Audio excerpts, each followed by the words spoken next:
I don't know if you heard it. Where you saw the headline. It said Eric Dickerson.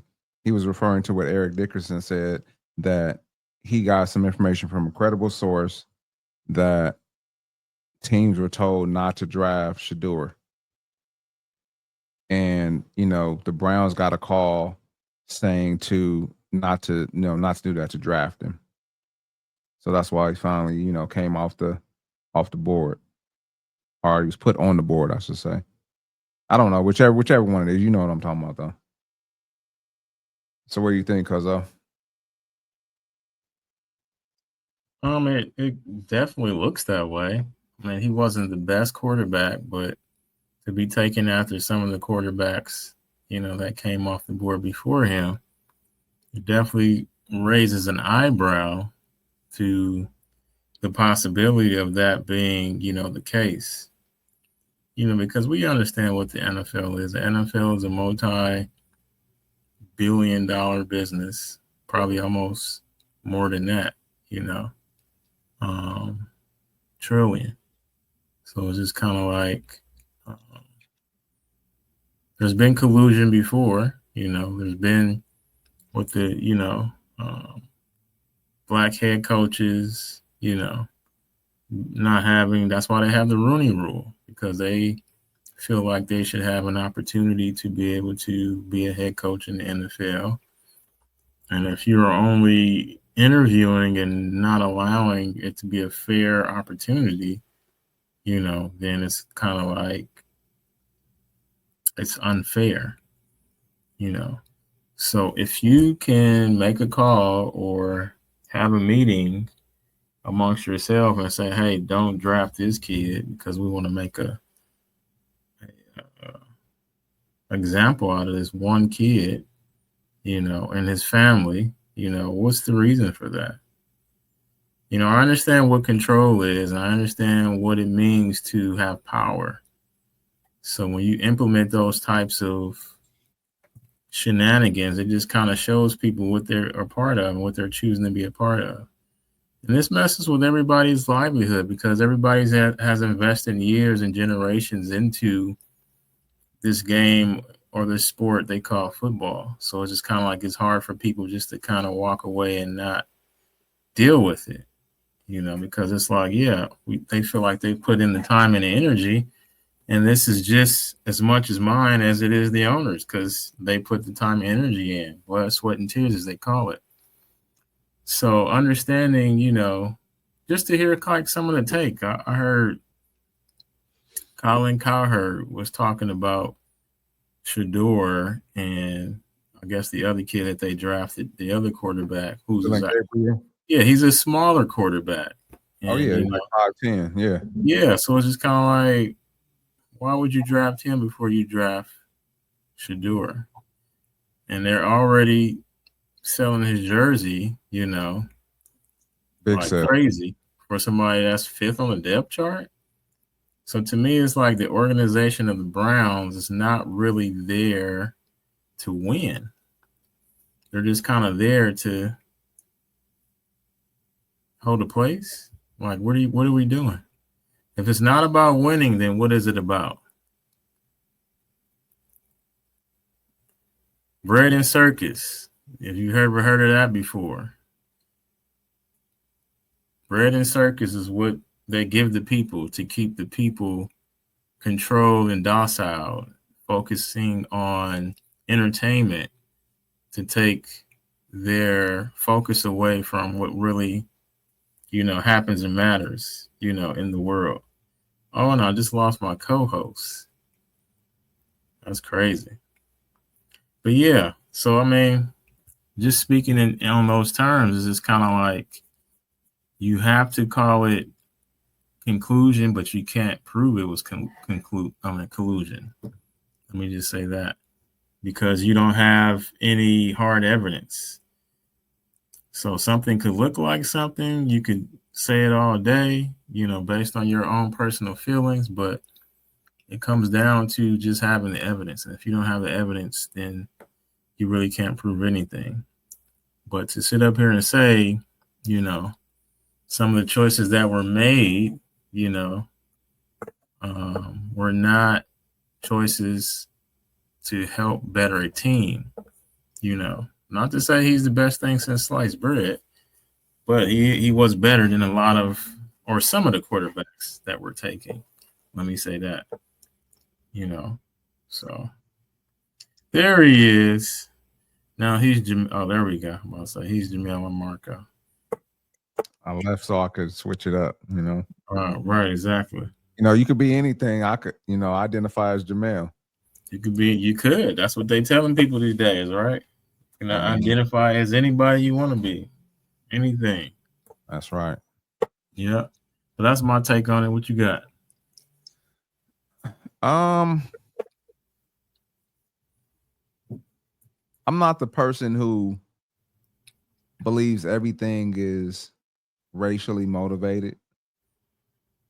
And this may not be racially motivated. Maybe it's some stuff behind the scenes that we don't know about.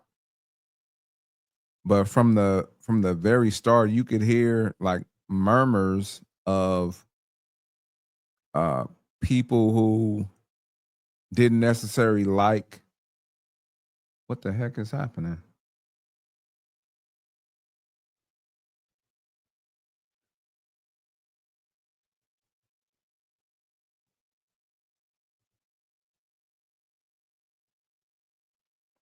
Man, I don't know what's going on, but something's wrong with the network. I think probably because a lot of people are here and then it hasn't had this load pause in a long time.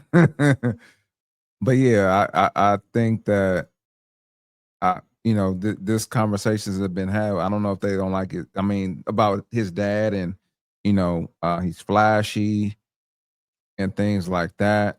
And there's a verse that says like the sins, like the son, or the kids will have, the son will have the sins of his father. And so unfortunately, some people are taking the way that this kid, I think I should say, some people are taking things out on this kid based on how they think his father is and how they think he is because he comes from a certain, pedigree. Like all the attention that he has, like he can't help that. He was born to where he was born into. Like there's nothing he could do about that. And then, I agree with this take, but I've heard people talk about, how cocky he is. I mean, I'm sorry, how confident he is. Like you want a non-confident quarterback? Like that says something about a person like that they may not be easily, broken under pressure. But if this actually happened, what Eric Dickerson said is bad. And the reason why I started with the first thing about not saying everything is racially motivated, but this sounds like something that used to happen a long time ago in the slavery days. Like the strongest, or the stronger, and this happens today in society. Like they say, when you go to jail, you're supposed to hit the biggest one, and to set a tone for yourself, But then back in the slavery days, like they would, what they call bug break, they would humiliate or do certain things to, some of the men to kind of like break them. And I think this is something that they tried to do. And it was more involved back then. I don't want to like necessarily tie it to slavery, but that's literally what came to my mind is that they tried to break his confidence, to make him, feel like he's less than them, I seen the dude setting up for having parties and stuff like that, for him, being drafted. And I felt bad. I was losing confidence for him myself, but and we don't know what goes on behind the scenes, but it looked like he held his composure and he's out there doing what he needs to do. But I think this is bad that happened, that you can make a call and nothing that the kid did, he didn't show up in a way that he shouldn't have showed up. He showed up, like he should, and you guys are punishing him for what reason? like if there's a legitimate reason, I would like to know, because I don't have any inside ties to the NFL, but I would want to know, like, why would you do this to him? I mean, the only thing I could think of is his dad. Like, you don't necessarily like his dad. His dad, has a certain swagger, and he's had that all, since we've seen him, when he was playing, for your Cowboys. I couldn't even get that out. I wanted to say cowgirl so bad, but I was trying to say I don't want to be disrespectful. You just said it. No, I mean, you said it. But it's okay. Well, Cowboys. See, I had to make me stutter when I say it. But so when he sing, he had that swag when he played for Atlanta, the Cowboys, and Frisco. Like, hey, everybody knew what you was gonna get out of Deion, but he backed up what he taught. And actually, on the field, he didn't really talk a whole lot of junk. He just, was out in the bottom war chains. And I don't know. I don't want to get away from the topic, but I just think if like kind of like what Shannon said, if this happened, this is bad because it puts a bad light on the NFL. A additional bad light on the NFL and all the owners. Because if you could make a call or two and all the owners are colluding together just not to draft this one kid, that's ridiculous. That's bad. And and for them to have control, I mean, yeah, it's their team. They have control. They, draft who they want to draft. But there's a lot of other teams out there that still don't have a quarterback. And you telling me what he went 5th round, right? Think so, yeah. And so you saying the quarterback that should have been drafted, like, I'll just say, to be generous, the first 5 picks. He should have been drafted one of the first 5 picks in everybody's opinion in the scouting report.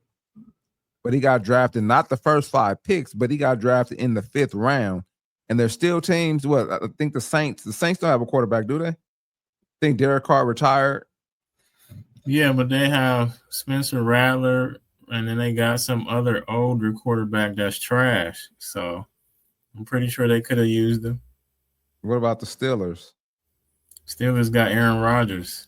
Did he sign with them? Yeah. He's been practicing with him. Okay. I'm sure some other teams out there that could have used him besides the Saints. Well, everybody was thinking the Saints, and everybody was thinking maybe Steelers. Everybody's thinking maybe the Raiders. Because of Tom Brady's part owner there. Because of Tom, kind of helped mentor them, So, right. Yeah. But so I'll just share this. Another point I was thinking about too. While you were saying that, another angle I was thinking about is never outshine the master. And that's from that's the first law in Robert Greene's book, The 48 Laws of Power. And what it means is to avoid making superiors feel threatened by appearing more intelligent or accomplished. This principle is to exercise caution in power dynamics and hierarchical structures to prevent envy and resentment, which can ensure success and longevity. So that's just saying, like, don't make it seem like, you're better or more intelligent than, the people that you're coming to work for. And being, or putting on a show or entertainment or feeling like you're overly confident and you're in control, which everybody should act that way. But if you don't have like a humbling demeanor, that can kind of turn people off and threaten people to make them feel like you are disrespectful, And that's not what's meant, because we're just confident, of course. I'm confident in who I am, what I can do, what I bring to the table. And that's how I conduct myself at all times, Any owner or CEO should definitely want somebody, like that on their team. So I would just have that thought while you were talking, like, yeah, this is what this means, because that just came to mind, kind of like when you were talking. I'm like, oh yeah, this is probably what was exercised. Never outshine the master. So they're gonna show you, and I'm gonna show your dad, and I'm gonna show everybody else. If you come in here thinking, you're in control, you're not in control. You're gonna, yes, do some things to make it seem like you're better, but it's not going to be easy for you, So, and like you said, that might be something based on what his dad might have said. Some people might not like how he did what he did, coaching and stuff this year. But hey, I mean, you can't fault the child for that, but I guess you can. So there he is. You disappeared, now you're back again. Got the big face camera.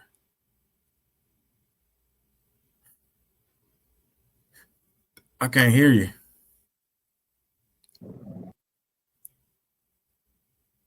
Can you hear me now? Yeah.